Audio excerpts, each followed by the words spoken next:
En este vídeo veremos cómo añadir y cómo utilizar fuentes de tipo bitmap. Las fuentes de tipo bitmap se basan en dos elementos. Por un lado, un archivo de imagen que contiene un montón de glifos con distintos caracteres, y un archivo binario de control que contiene la posición, el tamaño y el carácter representado de cada uno de los glifos que hay en la imagen. Al usar imágenes de tipo bitmap, el motor trata esa imagen como si fueran recortables, seleccionando cada letra que necesita como una región cuyas coordenadas obtiene por medio del archivo de control y renderizándola donde la necesite. Para trabajar con fuentes de tipo bitmap en LibGDX necesitamos trabajar como mínimo con un sprite batch. En este código de ejemplo ya me he encargado de preparar uno, inicializado y preparado al que solamente le falta saber qué tiene que dibujar. Para usar fuentes de tipo bitmap hay que crear una instancia de un objeto de tipo bitmap font. Cuando lo inicialicemos tendremos que elegir un constructor de los muchos que hay. Aunque haya 7 constructores distintos, en todos se reparten un mismo conjunto de parámetros. En algunos casos nos preguntarán por el file handle del archivo binario de control. Por otro lado, la imagen de la tipografía puede cargarse o bien por medio de un text-to-region o bien por medio de un file handle directo que vaya al archivo de imagen. Si usamos el parámetro booleano flip indicaremos si queremos que esa imagen se invierta verticalmente o no. Si lo ponemos a true se invertirá y los caracteres se renderizarán al revés y si no, pues no lo haremos.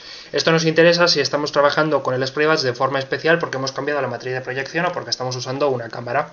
Si usamos el parámetro booleano integer, forzaremos a que los caracteres se muestren siempre en píxeles enteros. Si usamos píxeles a medias para dibujar caracteres, algunos podrían verse desenfocados en algunos casos. También hay un constructor vacío que crea una fuente sencilla a base de Narial y que ya viene preinstalada con la librería. Por hacerlo más rápido, esta será la primera con la que trabaje. Para dibujar caracteres, la clase bitmap font dispone de una serie de métodos que empiezan todos por draw. Con draw podemos dibujar cadenas normales en pantalla. Con draw multiline podemos dibujar caracteres en la pantalla usando cadenas multilínea y con draw grouped podemos dibujar cadenas multilínea indicando además un máximo de la longitud que debe tener cada línea. Por ahora solo voy a usar draw para probar. Y la forma más sencilla de llamar a este método es el que tiene 4 parámetros. El sprite batch sobre el cual se van a dibujar los caracteres, la propia cadena que queramos dibujar y las coordenadas X y Y de la posición donde queramos dibujarlo. Por ejemplo, para imprimir una cadena simple no hay más que indicarle a nuestro sprite batch, el que vamos a utilizar, escribir una cadena de caracteres que queramos dibujar y darle una posición en la pantalla por medio de unas coordenadas. Y el resultado, una vez que lo ejecutemos, será algo parecido a esto. Sin embargo, pronto querremos cargar nuestras propias fuentes de tipo bitmap usando otras tipografías que hay instaladas en nuestro sistema. No es posible utilizar tipografías nativas como las que puede haber instaladas en Windows o como las que puede haber instaladas en Mac directamente desde LibGDX por el tema de la multiplataforma, pero sin embargo podemos utilizar una pequeña herramienta que se puede descargar desde la propia página web de descargas de LibGDX llamada Hiero. Con este jar podemos importar una fuente en nuestro ordenador, aplicar efectos y finalmente construir una imagen de tipo bitmap. Antes de empezar a usar este programa, lo primero de todo hay que darle a Glyph Cache. ¿Por qué? Pues porque este programa está en una fase inestable y tiende a colgarse mucho, y he notado que dándole a Glyph Cache es más difícil que se cuelgue. En cualquier caso, lo más probable es que de media se os cuelgue 1 o 2 veces al intentar crear cualquier cosa, así que a ver cómo va esta vez para grabar este vídeo. En la pantalla vemos distintos paneles. En la parte superior izquierda podemos seleccionar una tipografía de las muchas que tengamos instaladas en nuestro ordenador, y de hecho, como veis aquí están pues todas las que he instaladas en mi ordenador. Podemos personalizar su tamaño, su negrita, su cursiva, pero yo por hacerlo sencillo voy a dejarlo tal cual está, con un déjà vu de 32, sin cosas especiales. En la parte central de la zona superior podemos introducir los caracteres que queremos incluir en la imagen del mapa de bits. Es importante contar con el subconjunto justo para no tener caracteres que no vayamos a utilizar. Si el juego va a estar además en español es conveniente incluir acentos y símbolos extra que no pueden estar aquí. Por eso podemos pulsar directamente el botón ASCII para marcar esos caracteres. En la derecha se pueden añadir efectos de color a la fuente. El color debería estar en blanco, ya que luego podemos tintarlo desde el código del juego, así que no necesitamos crear versiones en cada color, basta con usar una versión en blanco y luego desde el propio Eclipse podemos cambiar el color a lo que nos dé la gana tintándolo.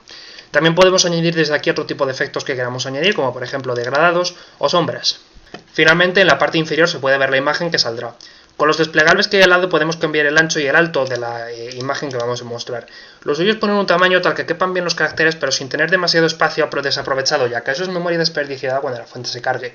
Si no todos los caracteres caben en la imagen, además, ocurrirá que en el desplegable de aquí arriba, en el que se pone View, nos mostrará varias páginas, ya que tendrá que meter los caracteres en distintas imágenes, página 1 y página 2. Voy a darle un tamaño tal que quepan todos los caracteres en la pantalla pero sin desperdiciar mucho sitio, como puede ser por ejemplo 512. Si en cualquier momento queremos dejar que esto vuelva tal y como estaba al principio, por si acaso se ha quedado colgada la imagen, podemos probar a pulsar Reset Cache y se volverá a recrear de nuevo. Por último, cuando estemos contentos con el resultado obtenido, lo único que tenemos que hacer es darle a File y a pulsar en Save, bien Font Files Text o pulsar Ctrl+B. Luego tenemos que guardar el archivo .fnt en la carpeta donde estén todos los recursos de nuestro proyecto, que será normalmente la carpeta assets. Basta con guardar el archivo fnt y el archivo png se creará automáticamente utilizando el mismo nombre. Entonces, por ejemplo, yo voy a grabar mi archivo como dejavu.fnt y automáticamente se creará el archivo dejavu.png con la tipografía tal cual. De vuelta en Eclipse solo tenemos que cargar los archivos. La imagen podemos proporcionarla bien con un text2region o bien con un file handle. Y aunque el constructor que utiliza un file handle necesita más parámetros que el que usa un text2region, la verdad es que soy demasiado vago como para crear ahora un text2region, así que voy a utilizar directamente file handle para cargar mi imagen, que en primer lugar voy a tener que actualizar la carpeta assets para que se vea y para que pueda cargarla. Tengo dejavu.fnt, que es el primer parámetro, y el segundo parámetro, que es dejavu.png. Y como no quiero invertir verticalmente a la imagen, lo que hago es poner flip a false. Y ya está, no hay que hacer nada más. Eso sí, es importante usar el método dispose para liberar los recursos de la fuente una vez que dejen de ser necesarios. Como ya he dicho antes, hay varias variantes dentro de Drop, que son Drop Multiline y Dropped. Con Drop Multiline podemos dibujar cadenas multilínea. Podemos alterar la siguiente línea simplemente escribiendo el símbolo /n. Entonces yo, por ejemplo, puedo escribir como si fuera una cadena de caracteres normal, pero pulsando /n puedo hacer que salte a la siguiente línea.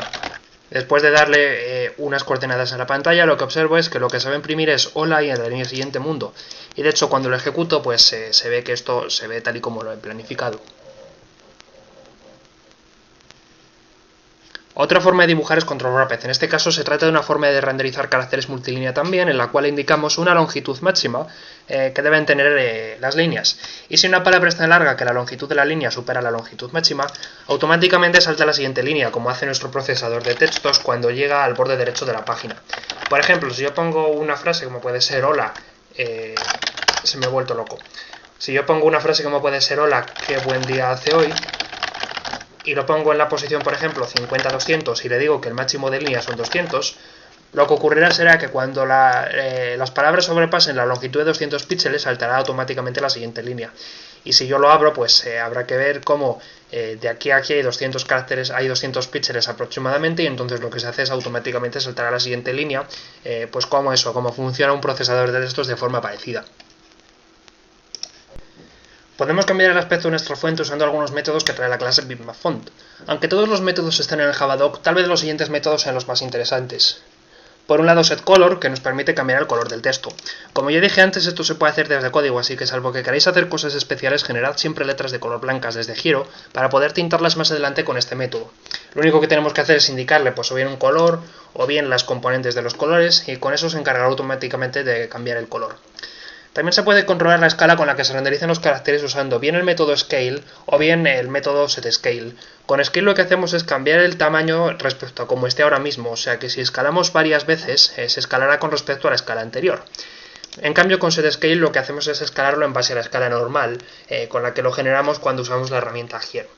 En ambos casos lo que hacemos es indicar coeficientes flotantes que se asemejan a porcentajes, donde 1 es el 100%, 2 es el doble, 0,5 la mitad y así sucesivamente. Por último, algunos métodos interesantes para recuperar información de la fuente son getBounce. Con getBounce podemos obtener el ancho y el alto de una cadena de caracteres. Hay dos constructores, uno que recupera un objeto textBounce y otro que lo recupera pero que lo pide. En ambos casos el objeto textBounce devuelto contiene dos campos que son width y height, con los que podemos obtener el ancho y el alto de la cadena que le hemos pasado. Sin embargo, si usamos el constructor básico, el que no necesita un objeto de tipo textBounce, tenemos que recordar que el objeto que nos devuelve se reutiliza. Eso significa que cuando obtengamos el tamaño hay que guardarlo rápidamente en otra variable antes de hacer cualquier otra pregunta getBounce para evitar tener problemas y que nos devuelva un valor que no es el mismo. Como veis, si yo le pregunto pues cuánto mide hola mundo, el objeto de textBounce que me devuelve pues tiene width y tiene height, mediante los cuales pues eso nos dice cuánto mide la cadena que le hemos dicho en concreto. Con getAscend y getDescend podemos recuperar el valor de ascend y el valor de descend que tenga una tipografía. El ascend es la distancia que hay entre el borde superior del carácter más alto y la línea base en la que descansan las letras, mientras que el descend es la distancia entre la línea base que he dicho y el borde inferior del carácter más profundo que haya. Por último, con getLineHeight podemos obtener el valor genérico de la altura de una línea, independientemente de los ascend y de los descend que pueda recuperar getBounce. Eso significa que con getBounce lo que vamos a hacer es recuperar el ancho y el alto de la cadena que le hemos dado, mientras que con getLineHeight se tiene en cuenta pues toda la tipografía y cuál es el carácter más alto de toda la tipografía y el valor más bajo de toda la tipografía y la posible distancia que haya entre una línea y otra. Como ya he dicho, el resto de métodos están en el Javadoc de BitmapFont, pero estos son los que más destaco. Y con esto ya hemos destripado otra clase más. Espero que os haya servido este vídeo y nos vemos en el siguiente. Un saludo y hasta luego.